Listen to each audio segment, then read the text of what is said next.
नमस्कार दोस्तों, स्वागत है आपका अपने YouTube channel education classes Ramu में आपका स्वागत करता हूं। दोस्तों, आज की वीडियो हमारा जो बायोलॉजी से रिलेटेड हर टॉपिक से रिलेटेड प्रैक्टिस सेट करा रहा था, उसमें आज का हमारा टॉपिक है पेशीय तंत्र और पेशियों से रिलेटेड जितने भी क्वेश्चन होंगे, लगभग मैं इसको 2 पार्ट में आपको कराऊंगा, जो कि 100 क्वेश्चन जो है इस पेशी तंत्र से आपको देखने को मिलेगा।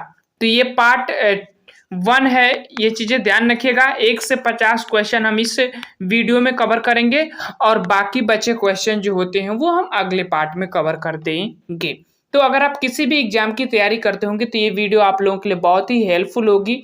ये मत सोचिएगा कि किसी एक एग्जाम के इंटरेस्ट से ये बनाया जा रहा है। बाकी अगर आप क्वेश्चन का लेवल देखेंगे तो आपको सीधा सीधा आंकड़ा लग जाएगा कि ये किस एग्जाम के लेवल के अकॉर्डिंग लग रहा है। बाकी आपको वीडियो पसंद आए तो लाइक से सब्सक्राइब जरूर कर दीजिएगा। चलिए शुरू करते हैं। प्रश्न नंबर पहला, सभी जीव बने होते हैं, किसके बने होते हैं वो आपको बताना है। तो देखिए, सभी जीव की बात करें तो वो कोशिकाओं से बने होते हैं। इसी तरह हम पहले ऑप्शन के साथ जाएंगे। आगे चलते हैं। प्रश्न नंबर दूसरा, निम्न में से कौन एक कोश की जीव है वो आपको बताना है। इसका जो विकल्प सही हो जाएगा वो हो जाएगा अमीबा, जो है एक कोश की जीव के अंतर्गत आता है। बी वाला विकल्प जो है सही हो जाएगा प्रश्न नंबर दूसरा का। आगे चलते हैं। प्रश्न नंबर तीसरा, कोशिकाओं का वह समूह जो समान उत्पत्ति, समान संरचना और सामान्य कार्य को संपादित करते हैं उसे डैश डैश कहते हैं। तो उसको क्या कहते हैं? तो उसको हम कहते हैं ऊतक कहा जाता है। सी वाला विकल्प जो है सही हो जाएगा। ऐसे समूह जो होते हैं उनको ऊतक के समूह में रखा जाता है। प्रश्न नंबर चौथा है कि ऊतक शब्द किस ने दिया है वो आपको बताना है। कौन से वैज्ञानिक है जो ऊतक शब्द दिए थे? तो वो विचट नामक वैज्ञानिक थे। डी वाला विकल्प जो है इसका सही हो जाएगा। प्रश्न नंबर 5वां है कि ऊतकों के अध्ययन को हम क्या कहते हैं वो आपको बताना है। प्रश्न नंबर 5वां का, तो ऊतकों के अध्ययन को हम बात करें तो हिस्टोलॉजी जो होता है वो कहा जाता है। डी वाला विकल्प जो है सही हो जाएगा, हिस्टोलॉजी। आगे चलते हैं। प्रश्न नंबर 6वां है कि हिस्टोलॉजी के जनक कौन है वो आपको बताना है। तो विचट नामक वैज्ञानिक थे, उन्होंने हिस्टोलॉजी का जनक कहा जाता है विचट। सी वाला विकल्प सही हो जाएगा, ऊतक शब्द इन्होंने ही दिया था। आगे चलते हैं। प्रश्न नंबर 7वां, निम्न में से कौन सा एक जंतु ऊतक का प्रकार नहीं है? तो कौन सा एक जंतु जो है ऊतक का प्रकार नहीं है वो आपको बताना है। प्रश्न नंबर 7वां का विकल्प जो हमारा सही हो जाएगा वो फ्लोएम ऊतक। ये फ्लोएम ऊतक जो है एक प्रकार का परिवहन होता है। ये ऊतक के प्रकार के अंतर्गत नहीं आता है, ये साधन के अंतर्गत आता है। तो डी वाला विकल्प इसका सही हो जाएगा 7वां का। प्रश्न नंबर 8वां है कि जंतु के शरीर को ढकने या बाह्य रक्षा प्रदान करने वाले ऊतक होते हैं। तो ऐसे ऊतकों को हम क्या कहते हैं? तो ऐसे ऊतकों की अगर हम बात करें तो उसको हम क्या कहते हैं? एपिथेलियन ऊतक कहा जाता है। ए वाला विकल्प जो है इसका सही हो जाएगा प्रश्न नंबर 8वां का। बाहरी आवरण जो पाया जाता है, अधिचर्म भी आप उसको कह सकते हैं। प्रश्न नंबर 9 है कि एपिथेलियम ऊतक का मुख्य कार्य क्या होता है वो आपको बताना है। प्रश्न नंबर 9 का, तो इसका मुख्य कार्य जो है इसमें से कोई नहीं, क्योंकि ये रक्षा डी वाला विकल्प जो इसका सही हो जाएगा प्रश्न नंबर 9 का। प्रश्न नंबर 10, एपिथेलियम ऊतक का उद्गम हुआ है, किससे हुआ है एपिथेलियम ऊतक का उद्गम वो आपको बताना है। प्रश्न नंबर 10 का विकल्प जो हमारा सही हो जाएगा वो हो जाएगा इन सभी से। डी वाला विकल्प जो है इसका सही हो जाएगा। प्रश्न नंबर 11, डैश डैश की कोशिकाओं के बीच अंतःकोशिकीय प्रसार नग्न होता है। तो किसमें जो है अंतःकोशिकीय प्रसारण नग्न होता है वो आपको बताना है। प्रश्न नंबर 11 का, कौन से ऊतक में होता है? तो वो एपिथेलियम जो ऊतक होता है उसमें होता है। सी वाला विकल्प जो है इसका सही हो जाएगा प्रश्न नंबर 11 का। आगे चलते हैं। प्रश्न नंबर 12, एपिथेलियन ऊतक के संदर्भ में असत्य चुने। असत्य कथन को आपको चुनना है प्रश्न नंबर 12 का। और हमारा असत्य कथन की इसमें हम बात करें तो रक्त इसका एक उदाहरण है। ये जो है नहीं हो जाएगा एपिथेलियम ऊतक का, क्योंकि ये तरल अवस्था में पाया जाता है तो ये ऊतक का कार्य नहीं करेगा। डी वाला विकल्प जो है इसका सही हो जाएगा। इसके पास आधार झिल्ली होती है, एकदम सही बात है। इसको कोशिका सटे होते हैं, एकदम सही बात है। यह त्वचा का निर्माण भी करता है एपिथेलियम ऊतक, तो ये भी सही बात है। लेकिन असत्य कथन डी वाला विकल्प जो है सही हो जाएगा, क्योंकि रक्त इसका एक उदाहरण है, ऐसा नहीं, क्योंकि रक्त एक तरल पदार्थ है। प्रश्न नंबर 17 है कि विसरण के लिए अधिक उत्तरदायी है, वो आपको बताना है क्या है विसरण के लिए अधिक उत्तरदायी। तो सल्क एपिथेलियम जो होता है, सल्की एपिथेलियम, वो उत्तरदायी होता है विसरण के लिए, फैलाव के लिए। आगे चलते हैं। प्रश्न नंबर 14 त्वचा है क्या है। तो त्वचा एक क्या होती है, तो वह होती है एक स्वतारित झिल्ली एपिथेलियम की। तो स्वतारित झिल्ली एपिथेलियम की एक होती है अंग, सी वाला विकल्प जो है इसका सही हो जाएगा प्रश्न नंबर 14 का। प्रश्न नंबर 15 सल्की एपिथेलियम ऊतक पाया जाता है, किस में पाया जाता है सल्की एपिथेलियम ऊतक। प्रश्न नंबर 15 का विकल्प जो होगा आहार नाल में भी पाया जाता है, कुंपिका में भी, और डी वाला विकल्प क्योंकि कोशिका में तो पाया ही जाएगा, तो डी वाला विकल्प इसका सही हो जाएगा। प्रश्न नंबर 16 निम्नलिखित में से कौन गलत मिलान है, वो आपको इसमें से छांटना है प्रश्न नंबर 16 का।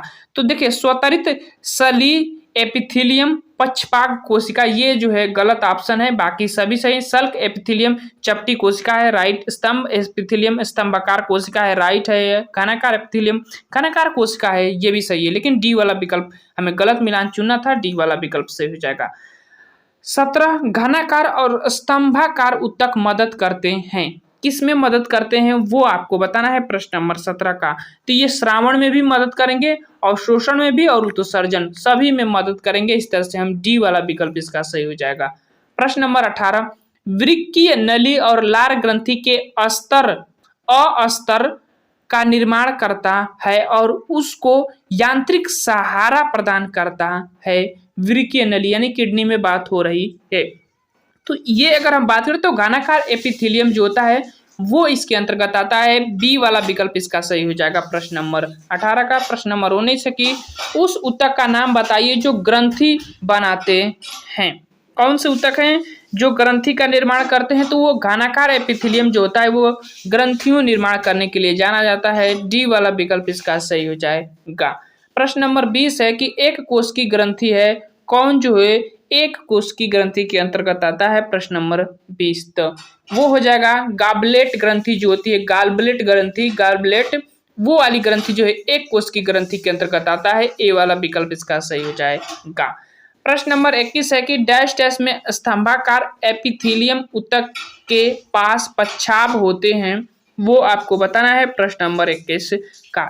तो अगर हम बात करें तो डी वाला विकल्प, क्योंकि इसमें श्वास नली और डिम्बी वाहिनी नलिका भी आ जाएगा, तो किसका हमारा डी वाला विकल्प सही हो जाएगा।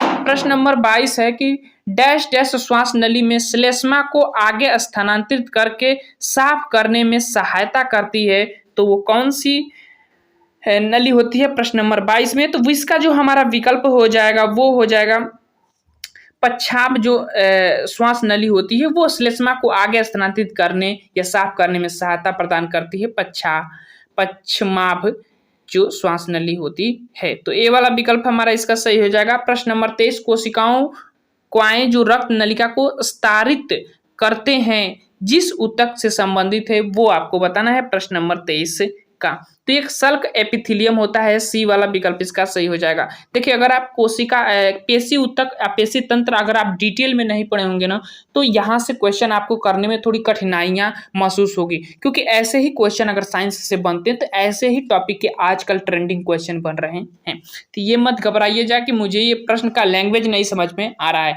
आप उस टॉपिक को यूट्यूब पर खोज के पढ़िएगा। जैसे हम पेशी तंत्र का क्वेश्चन आपको करा रहा हूँ, तो पेशी तंत्र आप खोज कर यूट्यूब पर पढ़िएगा, तब आपको एकदम डिटेल में जब उस टॉपिक को पढ़ लेंगे तो इस क्वेश्चन को देखिएगा, उसके बाद एकदम आपको वो टॉपिक आसान हो जाएगा। तो यही चीज जो है इसमें आपको देखने को मिलेगी। बाकी चीजें अगर आप ऐसे सोचेंगे कि हम इस क्वेश्चन को हल करें तो आपके लिए थोड़ा कठिन महसूस होगा, ये चीजें समझिएगा। अगर क्वेश्चन हल्का करेंगे तो आजकल तो यूट्यूब पर बहुत हल्के हल्के क्वेश्चन मिल रहे हैं आपको, बाकी एग्जाम जब आप देते हैं तो आपको पता चलता है कि क्वेश्चन का लेवल आजकल क्या रहा है। ठीक है, कंपटीशन के हिसाब से क्वेश्चन भी बदल रहे हैं, तो आप चीजें ध्यान रखिएगा। प्रश्न नंबर 24 है कि प्रश्न नंबर 24 कह रहा है कि एपिथेलियम ऊतक निम्न कार्य करता है? इपिथेलियम ऊतक क्या कार्य करता है वो आपको प्रश्न नंबर 24 में बताना है। तो ये जो होता है ना, रक्षावरण, श्रावण और शोषण, ये सभी कार्य करता है। इससे पहले भी हम क्वेश्चन कर चुके हैं। देखिए ऊतक जो होते हैं वो 4 प्रकार के होते हैं और उसी में से एक एपिथेलियम ऊतक पाया जाता है। तो ये चीजें समझिएगा। इसका हमारा 24 का बी वाला विकल्प हमारा सही हो जाएगा। आगे चलते हैं प्रश्न नंबर 25। केरेटिन प्रोटीन के संबंध में असत्य कथन आपको चुनना है। प्रश्न नंबर 25 का देखिए 25 के अगर हम उत्तर की बात करें तो यह जल के लिए पारगम्य होता है, ये केरेटिन प्रोटीन। तो असत्य कथन हमें पूछ रहा है तो डी वाला विकल्प इसका सही हो जाएगा। ये कठोर होता है, एकदम सत्य बात है, जल रोधक होता है और यहाँ पारगम्य दिया गया है, तो इस तरह से ये गलत हो जाएगा।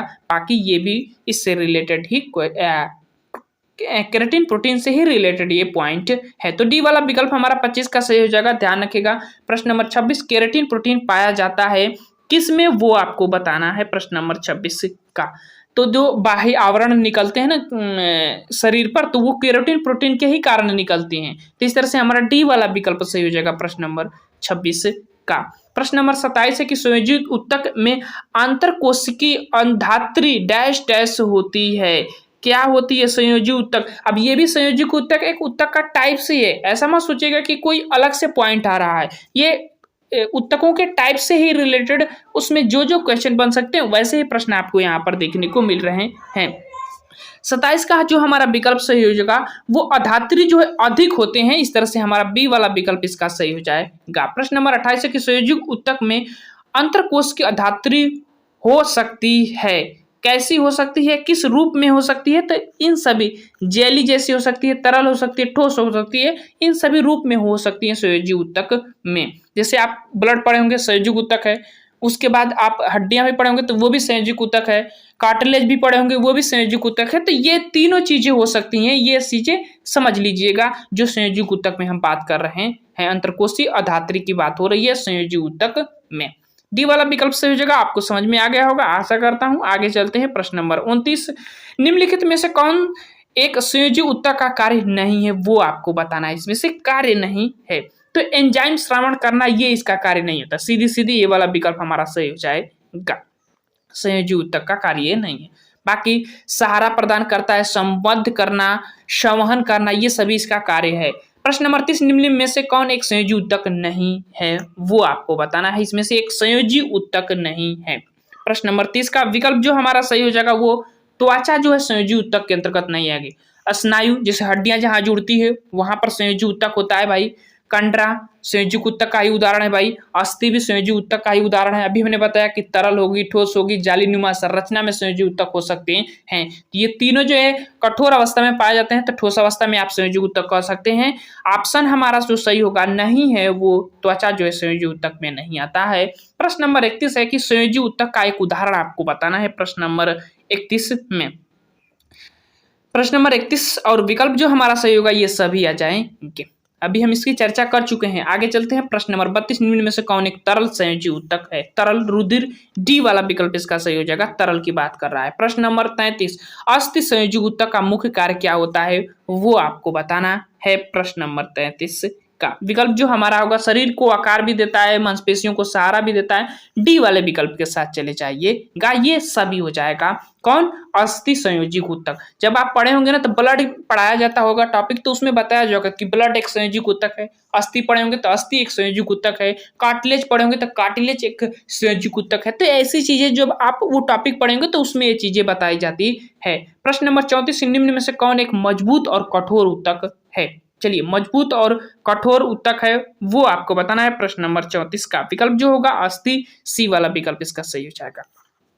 प्रश्न नंबर 35। अस्थि की अधात्री डैश डैश होती है। कैसी होती है वो आपको बताना है। प्रश्न नंबर 35 का वहीं को घुमाकर क्वेश्चन, बी वाला विकल्प कठोर होती है ना अस्थि, आपको पता ही होगा। प्रश्न नंबर 36। अस्थि की अधात्री बनी होती है। किसकी बनी होती है? अस्थि की जो अधात्री होती है, संरचना होती है, वो किसकी बनी होती है वो आपको बताना है। विकल्प जो हमारा सही हो जाएगा वो हो जाएगा ए वाला विकल्प, कैल्शियम फास्फेट। ध्यान रखिएगा, इंपोर्टेंट है, ए वाला विकल्प इसका सही हो जाएगा। आगे चलते हैं प्रश्न नंबर 37। दो अस्थियां आपस में एक दूसरे से एक अन्य संयोजी ऊतक जिसे डैश डैश कहते हैं से जुड़ी होती है। तो यहाँ प्रश्न पूछ रहा है कि दो अस्थियों का जोड़ आपको बताना है, जैसे दो हड्डियां जुड़ी होती हैं तो किसके माध्यम से जुड़ी होती हैं वो आपको बताना है विकल्प के अकॉर्डिंग।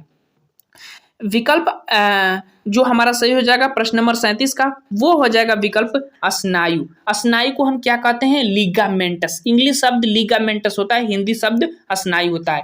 और कंडरा टेंडल को हम कंडरा कहते हैं। कंडरा हिंदी शब्द है और टेंडल जो है इंग्लिश शब्द है, ध्यान रखिएगा। तो ये हड्डियों और मांसपेशियों को जोड़ने का कार्य करता है, और ये जो होता है स्नायु, ये जो है हड्डियों और हड्डियों को जोड़ने का कार्य करता है। ये वाला विकल्प इसका सही हो जाएगा। आगे चलते हैं। प्रश्न नंबर 38, निम्न में से कौन संयोजी ऊतक का सही युग्म है वो आपको बताना है। सही युग्म बताना है संयोजी ऊतक का। विकल्प जो हमारा सही हो जाएगा, त्वचा वाला तो पहले कट जाएगा, ये चीज ध्यान रखिएगा। बी वाला विकल्प हमारा सही हो जाएगा। रुधिर और अस्थि दोनों संयोजी ऊतक में आते हैं, तो बी वाला 38 का हमारा सही हो जाएगा।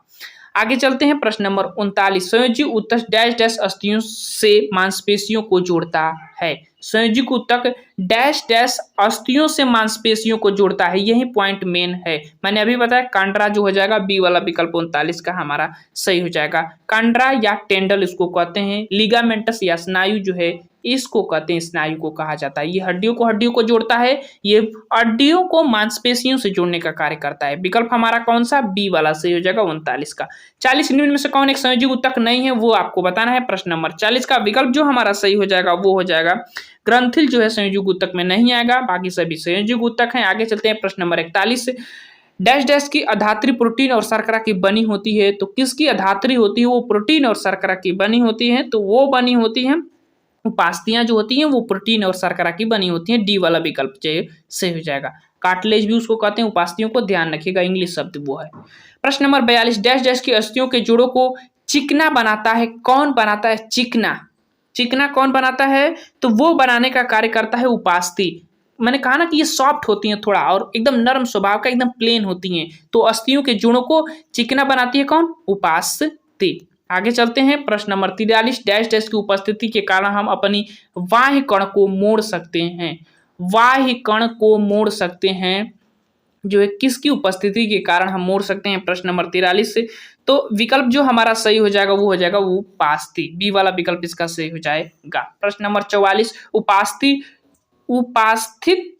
उपस्थित होती है, मतलब ये उपस्थित कहाँ उपस्थित होती हैं वो आपको बताना है। प्रश्न नंबर 44 का, नाक में भी होती हैं, कान में भी होती है, कंठ में भी होती हैं, तो डी वाला विकल्प इसका सही हो जाएगा। ये थोड़ा सॉफ्ट होते हैं, नरम स्वभाव की होती हैं, उसी को हम उपास्थि कहते हैं। किधर भी मोड़ सकते हैं आप, जैसे कान को किधर भी मोड़ सकते हैं हाथ से, देखिएगा। प्रश्न नंबर 45, एरिओल संयोजी ऊतक पाया जाता है। एरिओलर संयोजी ऊतक पाया जाता है, कहाँ पर पाया जाता है? तो ये जो है सभी, इनमें से सभी विकल्प सही हो जाएगा। प्रश्न नंबर 45 का, अस्थि मज्जा में भी, त्वचा और मांसपेशियों में भी, रक्त नलिकाओं के चारों तरफ पाया जाता है। डी वाला विकल्प सही हो जाएगा।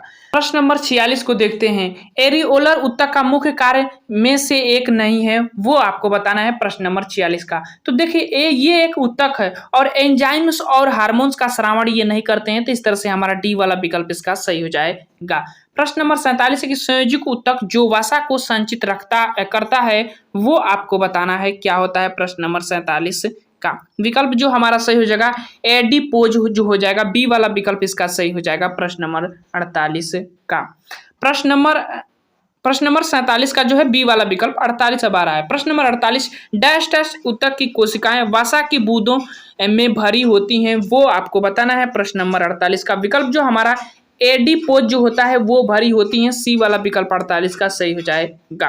प्रश्न नंबर 49 है कि डैश डैश संग्रहित होने के कारण एडिपोज ऊतक उष्मीय कुचालक का कार्य भी करता है। प्रश्न नंबर 49 कह रहा है, तो कौन करता है? वसा जो है, वसा संग्रहित होने के कारण एपिडोज, अभी मैंने बताया कि एपिडोज जो वसा का संचित करता है उसमें कुचालक का भी कार्य करता है, तो बी वाला विकल्प इसका सही हो जाएगा। प्रश्न नंबर 50 है कि रक्त के तरह अधात्री भाग को डैश डैश कहते हैं, क्या कहते हैं अधात्री भाग को? प्रश्न नंबर 50 विकल्प जो हमारा सही हो जाएगा वो हो जाएगा प्लाज्मा कहते हैं, तरल रूप में होता है, इसी में मिक्स होता है, तो ये वाला विकल्प इसका सही हो जाएगा 50 का। तो ये थे 50 क्वेश्चन। बाकी बचे क्वेश्चन जो है हम अगले पार्ट में कर लेंगे। तो चलिए आज के लिए बस इतना ही। Thank you.